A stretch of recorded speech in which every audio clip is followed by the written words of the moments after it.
This is Beyond with Heather Tesch, where we examine near-death experiences and life itself, hopefully making this life a little better. Hello, everyone. Thank you so much for joining us. My guest today is Jeff Riley. Jeff, hello. Hi, Heather. How are you doing? I am great. It is so nice to have you here. You have not shared your story before on a podcast, so this is going to be a real treat for me and a treat for everybody listening. You had a near-death experience when you were 23 years old. So why don't you lead us up to that event? You know, what happened, what led to that near-death experience? For anybody curious, this is my cat, Buff. He's a camera hound. We love cats. If he gets in the way, I'm sorry. I grew up a very religious person. I grew up in Catholic school. And as in so many Catholic schools, watch out, sweetie. As in so many Catholic schools, young people get secular. And things start kind of coming into just our daily lives and what we talk about. And I kind of started straying from my concept of God. I don't know if when we're young, we necessarily know what God is, if we know if it's intellectual or emotional. But as I got older, I got more secular and started kind of just seeing religion as unimportant, as God as being unimportant. And I got to be 18, and my parents started arguing, and I didn't know what was going on, and they ended up separating. And I had such terrible anxiety. I'm just going off to college, and I'm like, okay, I need to be on. I need to be on. I need to be functional as I possibly can be. When my parents split up, I started getting very, very overpowering anxiety. I've always been kind of an anxious person. So I started taking, just to get up, I got stuck in that prescription drug cycle. I got stuck in the cycle of Klonopin and Ativan. And I started out with a little bit, but then when it starts coming down, you start feeling anxiety even more, that rebound effect. So then you go back to the doctor and you're like, okay, I need more. So then suddenly you're on 2 pills a day. So after a while, I was basically a benzodiazepine addict, at least definitely psychologically, also chemically. For about 4 years. What they don't tell you is that it really, really affects your memory. After about 4 years, I was like, I got to get off this stuff. There was miscommunication, and I ended up on it for way too long. And so I ended up tapering off, because they're like, you could have a seizure and die if you get off this stuff too fast. So I'm like, I had already taken a lot of it by then, and that's kind of how you get stuck. And I was like, oh my God. But I finally tapered down, and they taper you off a little bit at a time. And it's like 6 months. I'm tapering off a tiny bit at a time.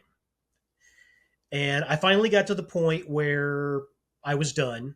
And it gets down to like 0.25 milligrams a day. And I think my body just was ready to explode. I think I had so much kind of pain and emotion stored up for so long that I was blocking with benzodiazepines. I was at the Kentucky State Fair with my mom and my sister in the summer of 1996. And I remember walking around and I was feeling good. I was feeling just kind of clean and clear a little bit and free. I wasn't really burdened with it's good for anxiety, benzodiazepines, but it also stones you out. So I'm free of that. I remember we were walking in a rug section, like handcrafted rugs or something. It's Kentucky State Fair. There's stuff all over the place. So we're walking around. And it was like my heart was a balloon and somebody just popped it. It's like my heart was there for 1 second and then just gone. And I remember thinking, oh my God. And I collapsed and everything just went. I remember I reached my right arm out to try to brace my fall, and I was out before I hit the ground. My next conscious awareness was, it was just like, it was like I went to another room. It was like that. It was pure consciousness, and it's like something you see out of a movie. It's like near death experience people in movies get it so right sometimes. I went to another place conscious wise. I've had surgeries before, and when they knock you out, you're unconscious, but you don't go anywhere. And then later on you wake up and you're like, oh, okay, I was out for 5 or 6 hours while they did the surgery. My consciousness did not go anywhere during those times. This time I went to another place, my consciousness. I remember I looked up to the left, and it was like I was in another room. Because I had been phasing down off benzodiazepines, it was dark. And I ended up looking up near death experiences, and it had said that if you're tapering down off drugs, if you have a near death experience, you might not see anything. So I didn't see light or trees or any of that fun stuff, but I did see the tunnel.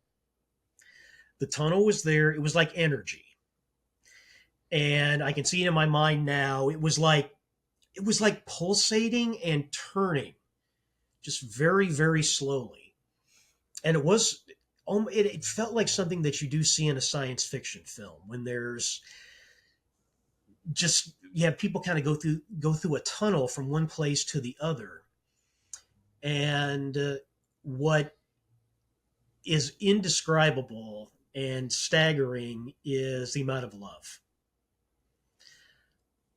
It was like I was in an ocean of love in the middle of just in the middle of it. And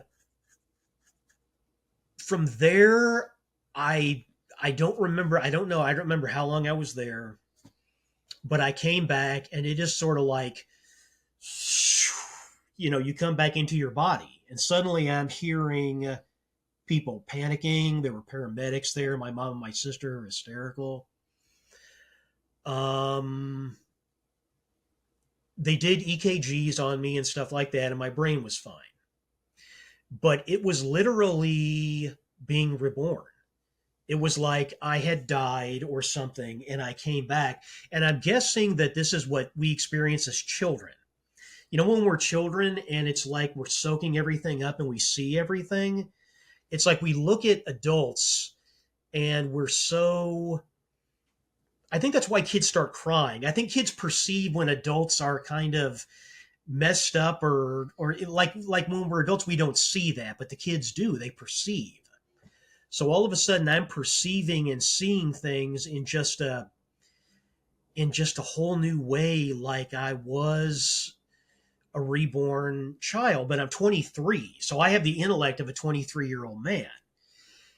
And it's like, just there's a great moment in the movie Wonder Woman, because she's coming from Paradise Island, which is this pure place, and she comes into a world of World War I, all these horrors and corruptions and terrible things, and she's shocked.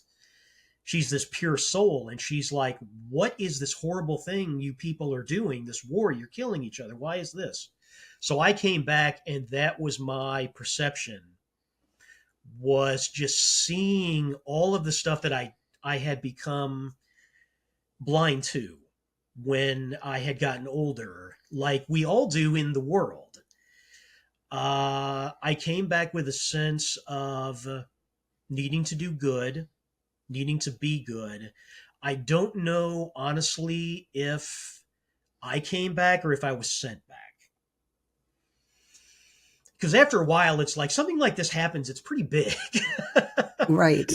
uh, it's really, because you're like, okay, I was there. And I think that, and it honestly gets me teared up, because I'm like, I tried in college the best that I could, and I got in trouble and I got stuck. And God just said that this poor creature of mine can't make it, and I have to take him in my arms again and show him that I love him, and that he'll be okay and he can make it. And that's really what it is. And you come back and you're so humbled and just so, it's so much greater than me. And I consider myself to be so unimportant in the grand scheme of things now. And I'm like, it's God, it's love, and it's the most beautiful thing that there is. And but now I'm back here, so I'm kind of like, what do I do with this now? Because I'm watching people walk down the street, and I'm like, I know that 99% of people have not experienced what I experienced. So now I'm like, do I give myself to God like in a religious sense? Do I do something religious? Do I tell everybody I see about this? And then I'm like, well, I can't do that because they're going to get weirded out or think that I'm crazy, or, well, you're deluded, you hallucinated it. Because guess who would have said that if they were saying it to me? I would have thought that. Well, the person is obviously crazy, because that's just the answer that we would give, I think. Fortunately, I think there are enough people that have had near-death experiences that it's become so common that at least people understand the story. And there have been times that I have said that, I've talked about it, and you kind of get a feel for people that are receptive to it.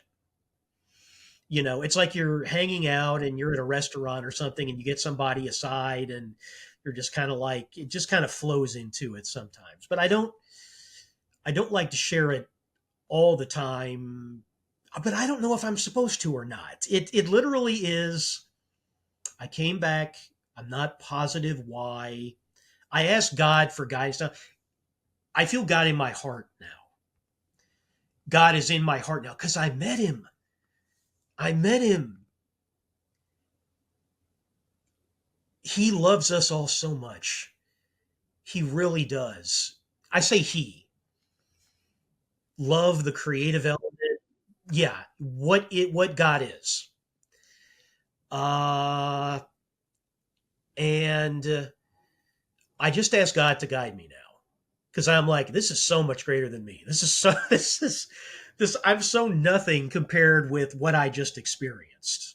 And I let go of control, because I'm like, my ego, who the heck am I compared with what I just felt and what I just experienced? And I'm like, I have to give myself to this. I would give myself to what I felt in there, even if God didn't want me to. Because God, it's and you hear people talk about God and you read religious stuff. I do think in religious texts that there's a lot of wonderful God stuff.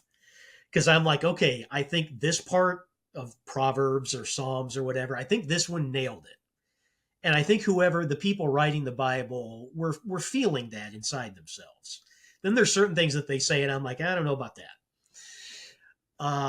But as far as it's like, I see people, I see them talk about it. I feel terrible for atheists now, the people who have outsmarted it, because I'm like, I outsmarted it too. I can't see God. Nobody can see it unless you become, a deist or a pantheist or something. You see God in nature. I believe that God is one of those things that we do go to another dimension, I guess, because my consciousness went there. And my belief now is that we have two consciousnesses. We have a soul conscience and we have a brain conscience. The brain conscience is all the intellectual stuff that we learn, all the things that we pick up, all of our experiences, the things we will forget when we die because our brain will go. When I went there, that stuff was gone, and my soul consciousness, I'm sorry, was there. And it was just all the clutter, any and all clutter was cleared out. And it is like you're there and you're pure. And you are a soul. We are a soul in our bodies. When our brains get going, so much after a while is like, why do we even exist? Why are we even physical? Why do we even come here? Why are we clutter? Are we being cursed? I view so much of life as a learning experience now, almost like with deductive reasoning. Like, okay, that's not godly what I experienced, so eliminate that. Be done with that. But I know God is love. God is not intellectual. We intellectualize God because we're trying. I think we also intellectualize God to defeat God. So as humans, we can say, well, I control my own destiny. I don't need God. And it's like, but that's what we do go back to. And it is what we will go back to. Uh, when I came back, just everything started being my life again and physical again. And I'm like, this can't compete. I wanted to go back, in short. I wanted to go back. And one thing that I don't do is if anybody might be suicidal, I don't say anything like, oh, yeah, well, when you go, all the pain will be gone and you go to a wonderful, loving place. Because I'm like, I don't want anybody to go, oh, great. Let me go there now.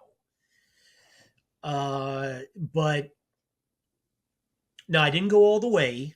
So I can't say anything else about that. I do feel like I have certain answers, but a ton of things I don't know. But it's just all so big. It's all so big and so wonderful.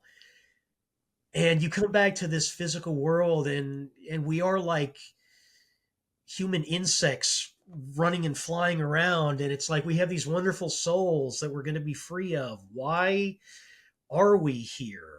And it's one of those ones that the more you think about it, the fewer answers you get. You're like, it's a great mystery. God knows, that force knows. But if anybody is like an atheist or cursed, I feel so bad because it hurts God so much.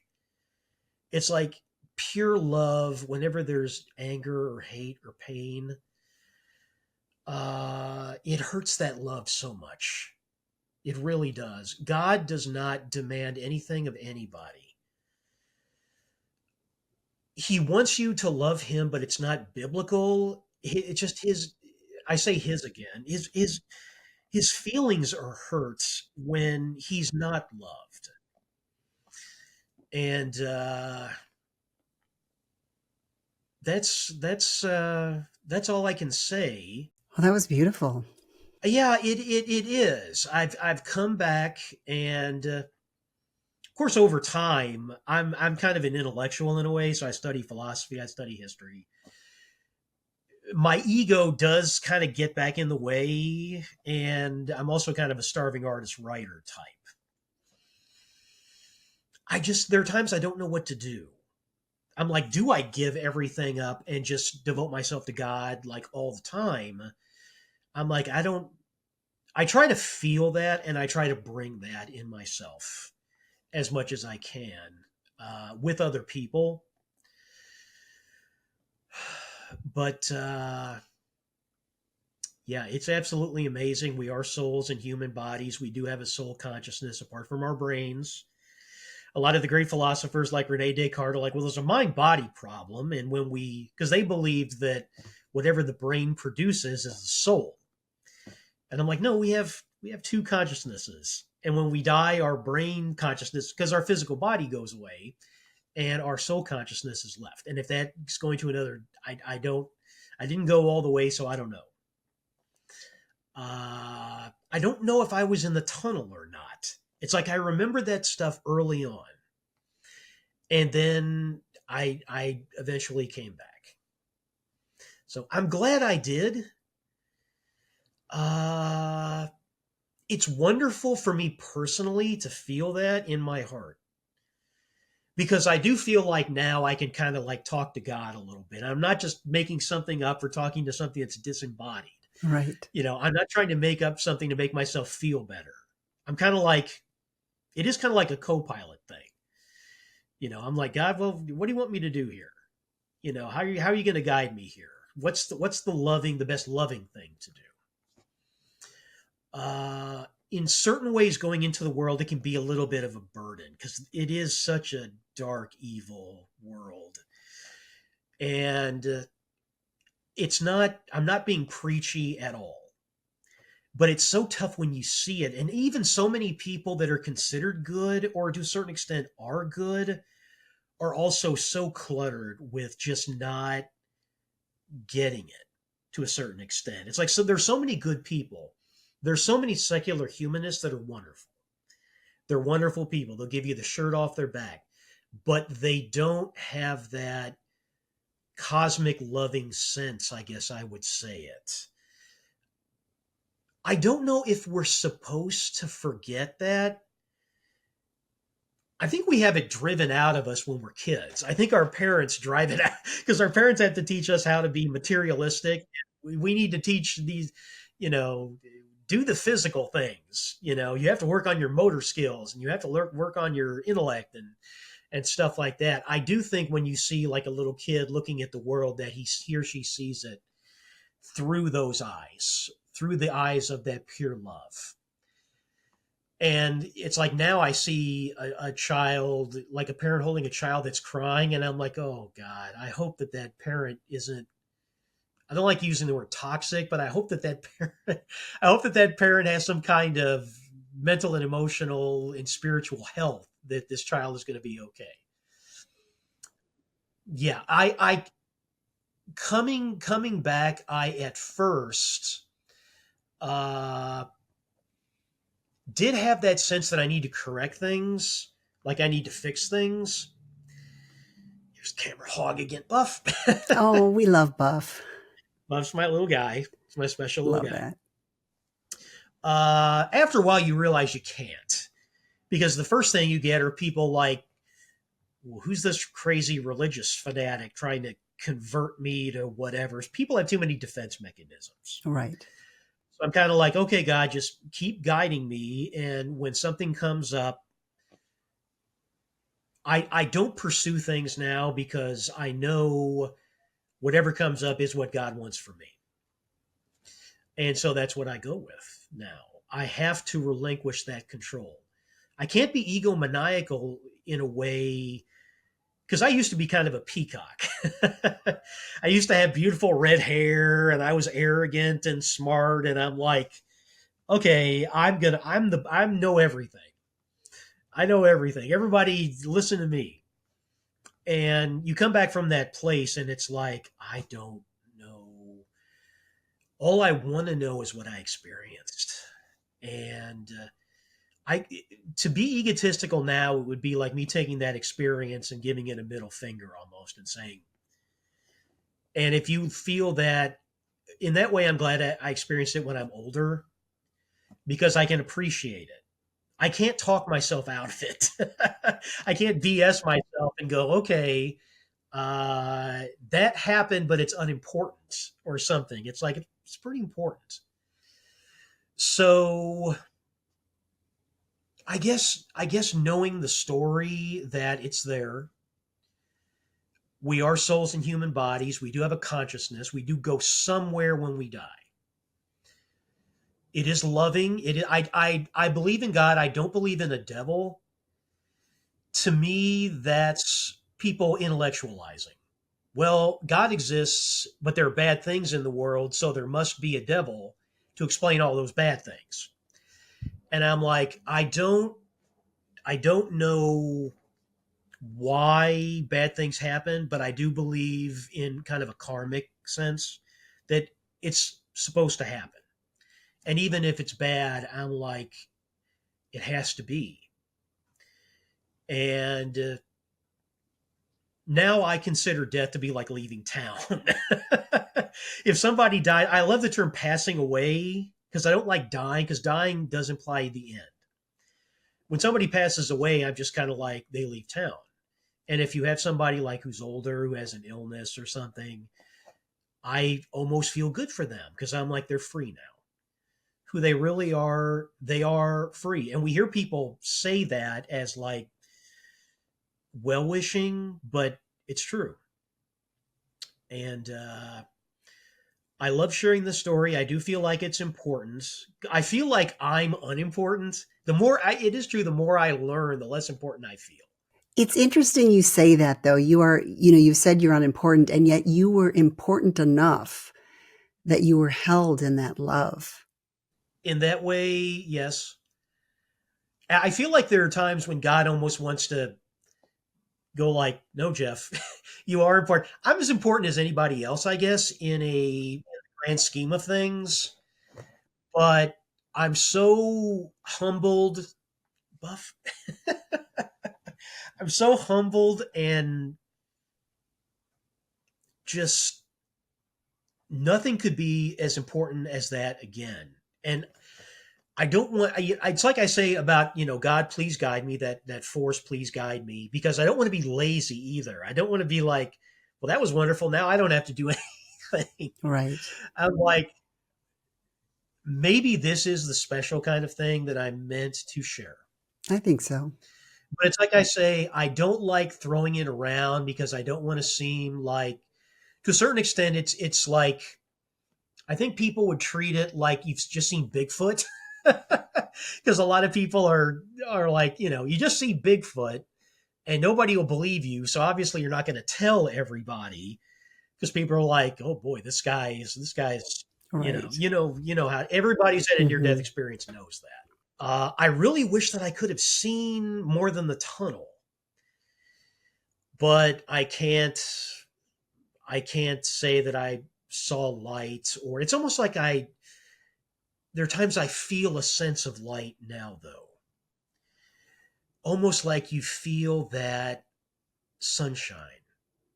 And there are times when you are in that kind of state of grace, when you feel that love just coming into you.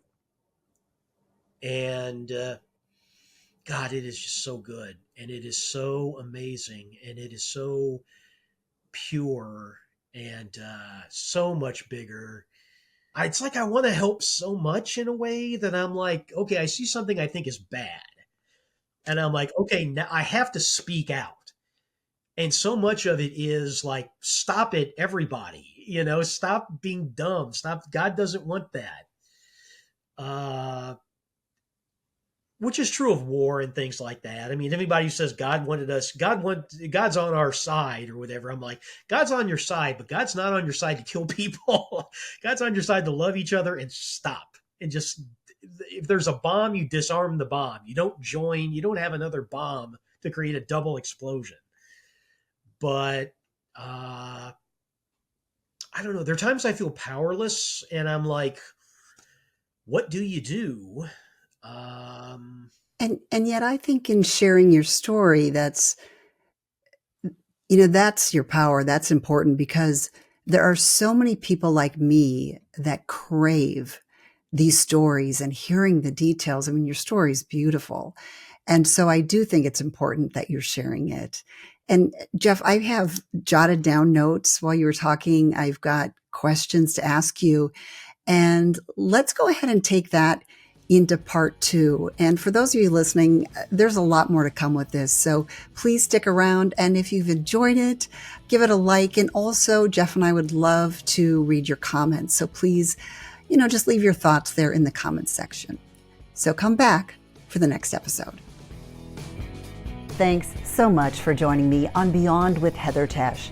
That was part 1. Make sure to listen to part 2. And if you liked what you heard, please hit the thumbs up button and subscribe for more episodes.